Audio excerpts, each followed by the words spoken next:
And now I take this wonderful opportunity to invite Dr. Ishwara Basavareddy, Director, Morarji Desai National Institute of Yoga, for the welcome address and for a brief insight on the success of the International Yoga Festival. सबसे पहले मुझे बहुत हर्ष होता है ये अंतर्राष्ट्रीय योग महोत्सव के समापन समारोह में हमारा आमंत्रण स्वीकार करते हुए अपना व्यस्त समय में समय निकालकर यहाँ मुख्य अतिथि के रूप में आए हुए माननीय श्री राजनाथ सिंह जी एक अच्छे नेता है, एक अच्छे इंसान है, अपना व्यक्तित्व से पूरा जनमन को जीता हुआ एक नेता है। हमारा इंस्टीट्यूट के और उनके बहुत संबंध है। हम दोनों इंस्टीट्यूट के बगल में बहुत दिन तक रहे सर।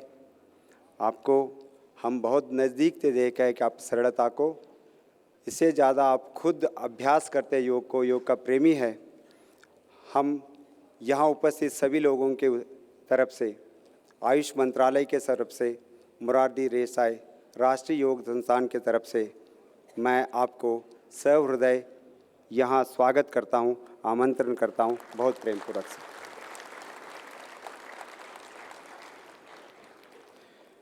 हमारा मंत्री जी श्री श्रीपाद नाइक जी बहुत सरल, सज्जन और क्रिएटिव व्यक्तित्व वाले एक मंत्री जी है। बहुत कम समय में आयुष मंत्रालय को एक दिशा निर्देशन दिया है। उनका दिशा निर्देशन में भी ये वाला पूरा आयोजन किया गया है। मैं यहाँ उपस्थित सभी आप लोगों के तरफ से, अपने ओर से, संस्थान की ओर से माननीय सचिव महोदय को मैं आदर स्वागत करता हूँ, आमंत्रण करता हूँ sir.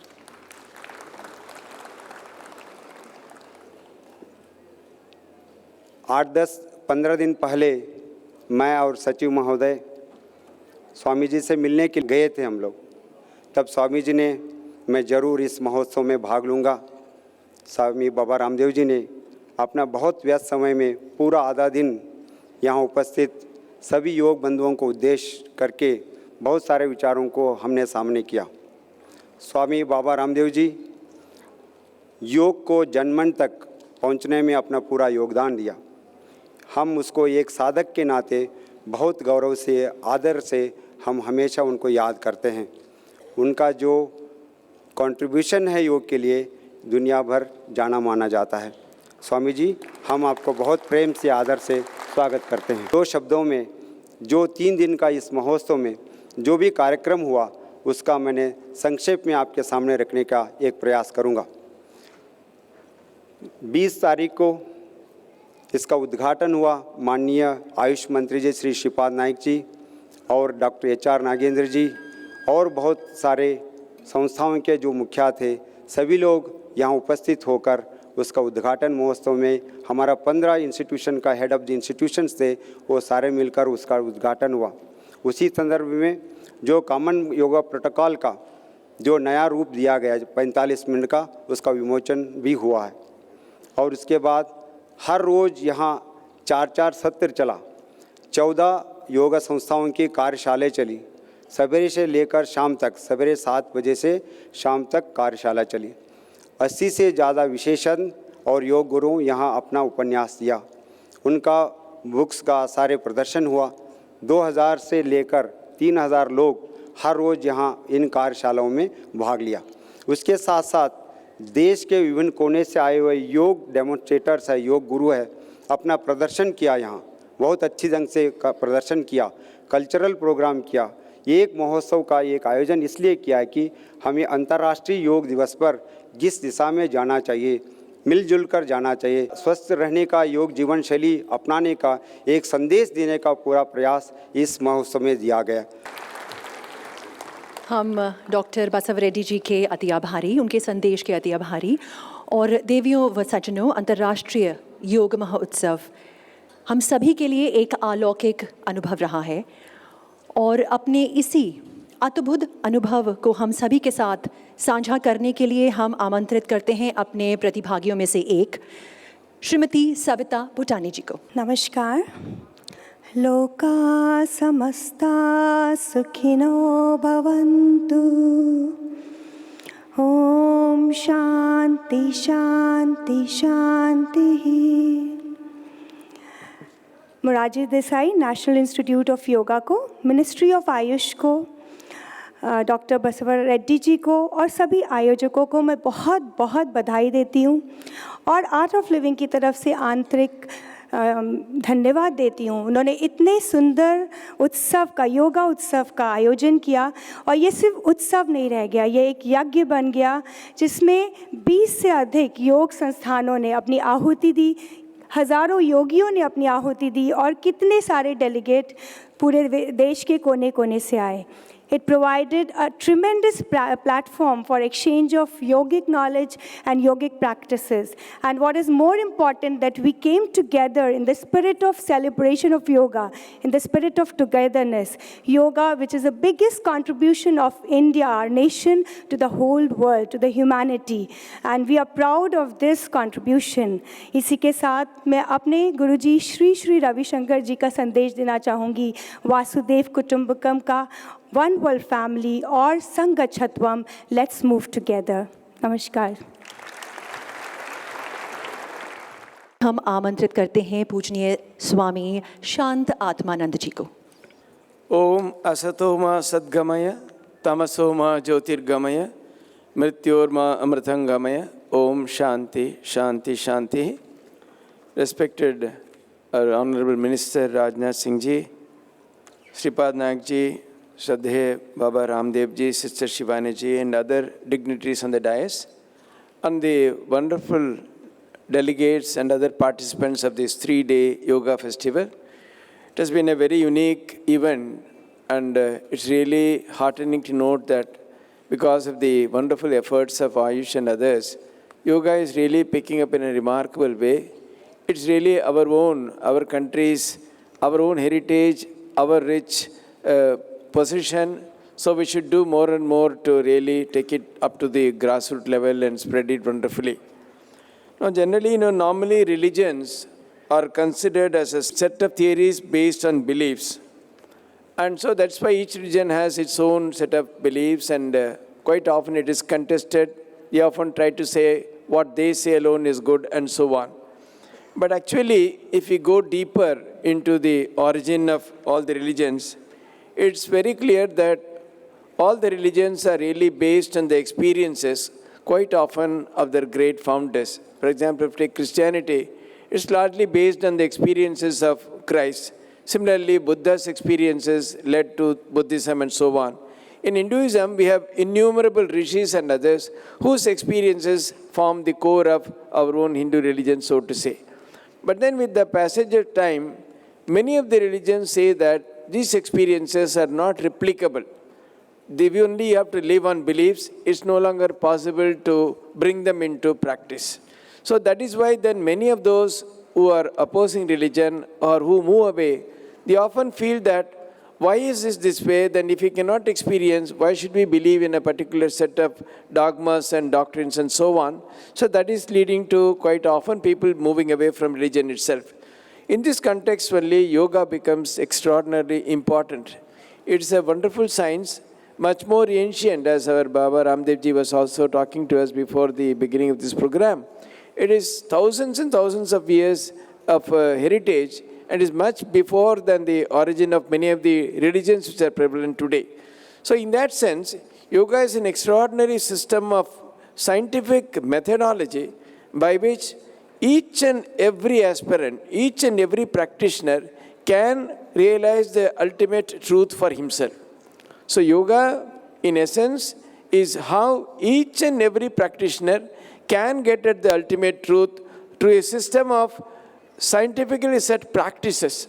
So it does not talk of a belief in a particular God or a traditional religion. It goes beyond that, but through the practices that takes you to the ultimate. Normally, knowledge is gained through observances, and through observances we try to generalize and form certain conclusions.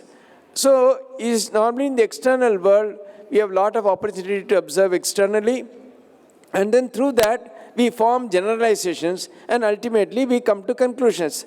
But then yoga, it completely relates to the observance of the internal, our own mind, our own internal systems and so on.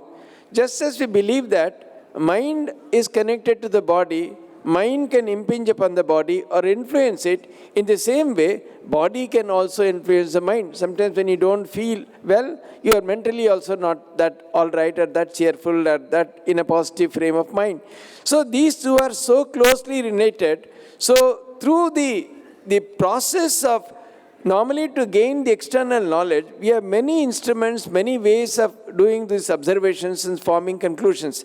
But in the case of our own mind, in the case of yoga, it is through internalizing, using mind itself to observe the mind to go deeper and deeper, and that is how we can get at the truth. Thank you very much. Swamiji, we thank you for sharing your valuable insights with all of us and guiding us and blessing us and sharing your precious time with all of us on this wonderful occasion. और अब हम आमंत्रित करते हैं पूजनीय योग ऋषि स्वामी बाबा रामदेव महाराज जी को कि वे अपने दिव्य ज्ञान व बहुमूल्य योग अनुभव से हम सभी को ज्योतिर्मय करें।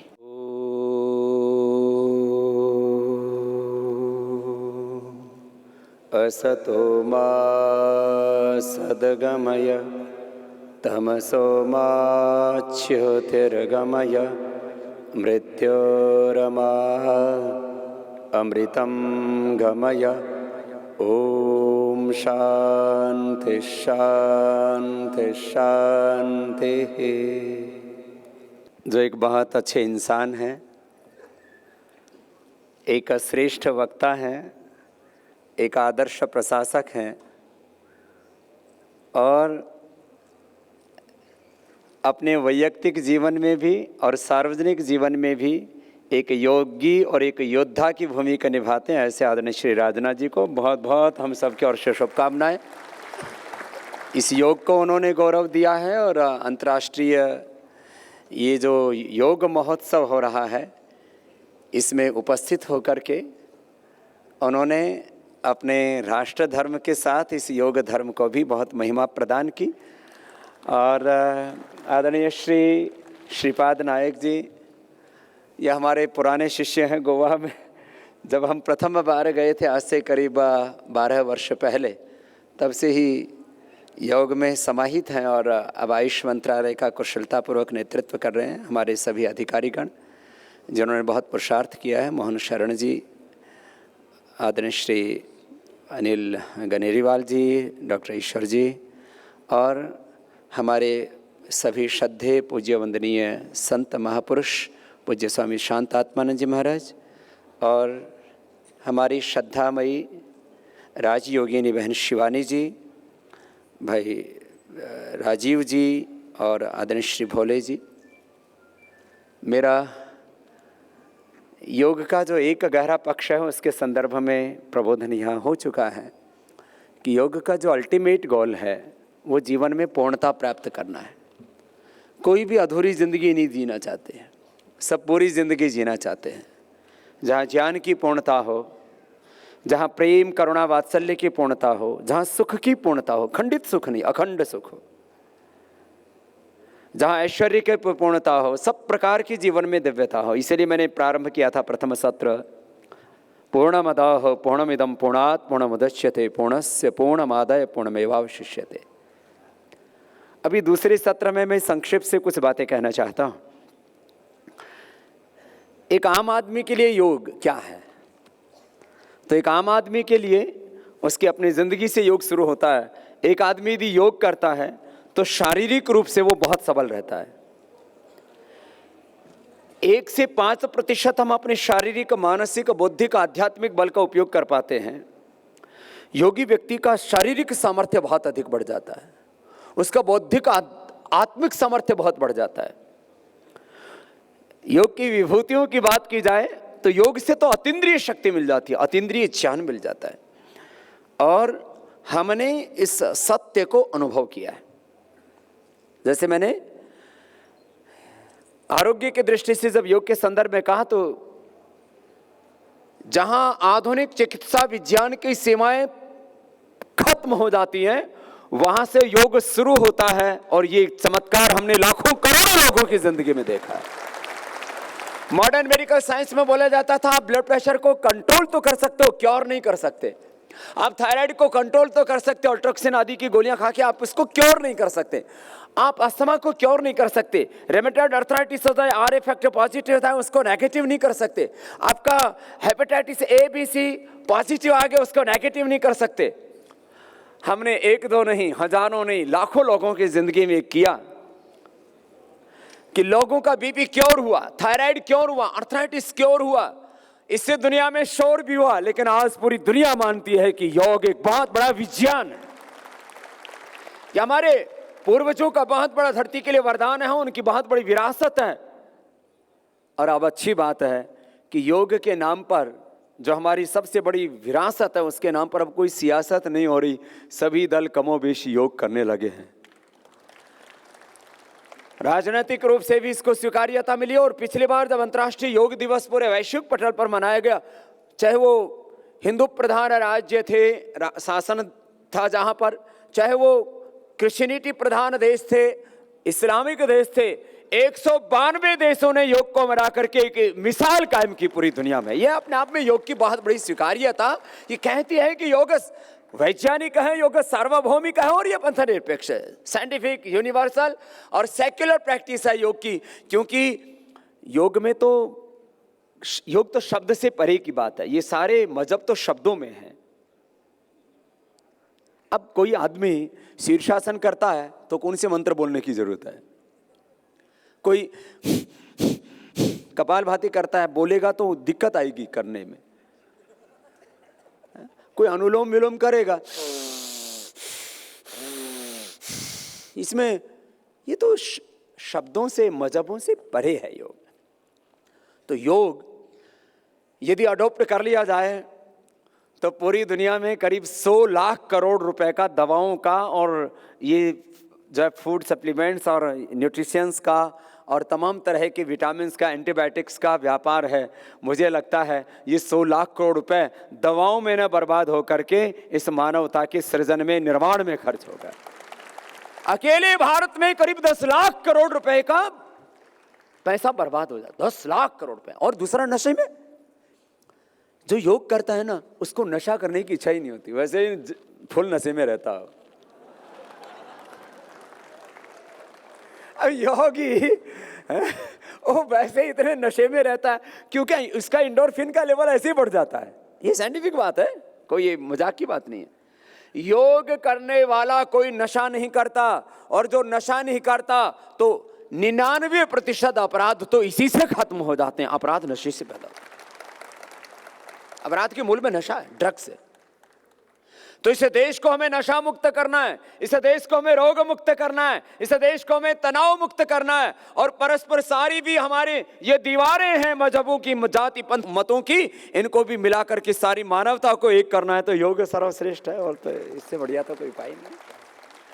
और तनाव के लिए तो आजकल ना स्ट्रेस मैनेजमेंट के लिए बहुत तरह के आयोजन जरूर होते हैं, लेकिन स्ट्रेस मैनेजमेंट के लिए ना कोई दवाई नहीं है कि आपका स्ट्रेस मैनेज हो जाए। क्यों जी, शादी करके स्ट्रेस मैनेजमेंट होता है क्या? ब्याह से भी नहीं होता, कवारों का भी नहीं होता, अवारों का तो होता ही नहीं है। तो स्ट्रेस मैनेजमेंट के लिए कोई रेमेडी नहीं है भैया।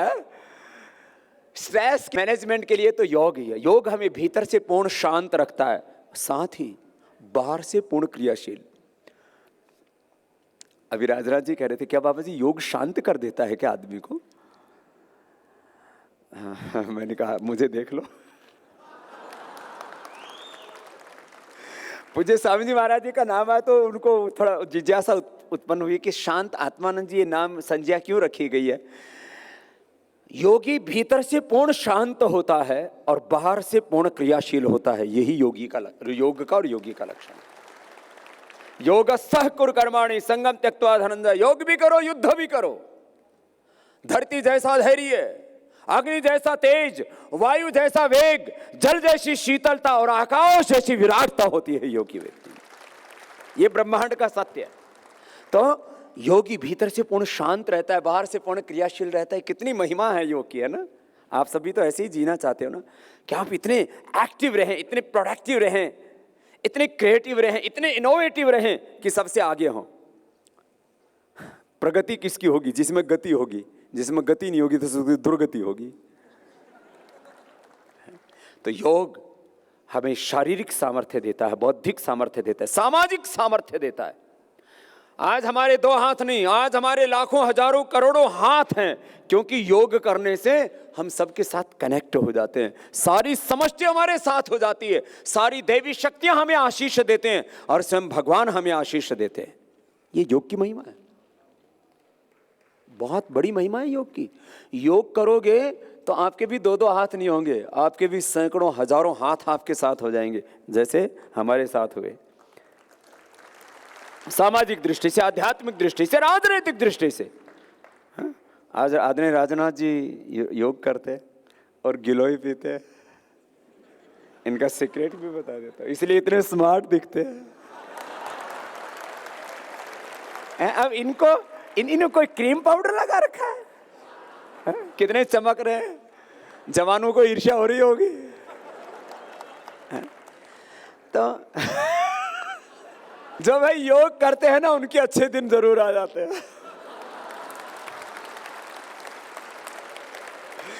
तो मैं अभी ज्यादा बोलने वाला नहीं हूं, क्योंकि आदरणीय राजनाथ जी को अभी अगले कार्यक्रम में जाना है। तो देखो, मैं तो बाबा जी आदमी हूं, मैं इतना ही जानता हूं, जो योग करेगा वो प्रथम रहेगा जिंदगी में। सब प्रथम होना चाहते हैं। शारीरिक बल में, मानसिक बल में, बौद्धिक बल में जहां रहोगे वहां प्रथम बन करके रहोगे। और देखो भाई, हम ऐसे तो अनपढ़ माँ बाप के घर में, खेत खलिहानों में, धूल में पैदा हुए, लेकिन पढ़ाई पढ़ते थे ना घर में, वहां पर सरकारी स्कूल में पढ़ने को मिला। हमको पता ही नहीं था प्राइवेट स्कूल क्या होते।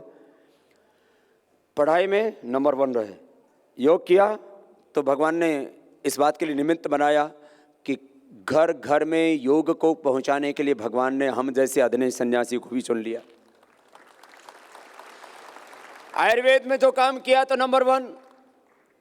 और अभी गाय का एक बात बताना चाहता हूं, देश में और करोड़ों गायों का, और फिर बाहर भी बांग्लादेश में जाते थे। जब से राजनाथ जी गृह मंत्री बने देश के, 99% बांग्लादेश में गाय कटने जानी बंद हो गई। आपकी जानकारी को बता रहा हूं। हम गाय की भी सेवा कर रहे हैं, उसमें भी अभी करीब 500 करोड़ रुपए आगे खर्च करने वाले हैं, उसमें भी नंबर 1 काम। और स्वदेशी में तो ऐसा काम किया है, 1-2 कंपनियों को छोड़ के बाकी का तो शीर्षासन ही हो गया है। तो जो योग करेंगे तो नंबर 1 रहेंगे और हम नंबर 1 होंगे। मैं स्वस्थ होऊंगा तो मेरा राष्ट्र स्वस्थ बनेगा, मैं समृद्ध बनूंगा तो मेरा राष्ट्र समृद्ध बनेगा, मैं प्रथम बनूंगा तो मेरा राष्ट्र प्रथम बनेगा, मैं महान बनूंगा तो मेरा राष्ट्र महान बनेगा। बोले भारत माता की वंदे वंदे। तो ऐसे ही आगे बढ़ते जाइए। और अंतर्राष्ट्रीय योग दिवस पर जैसे पिछली बार आप सबने इतिहास बनाया, तो इस बार उससे भी बड़ा इतिहास बनाएंगे। हम और आप साथ मिलकर के चलेंगे। बहुत बहुत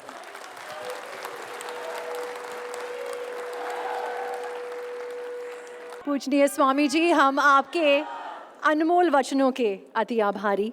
आपके विवेक से भरा यह संदेश सदैव हमें शक्ति देगा, हिम्मत देगा।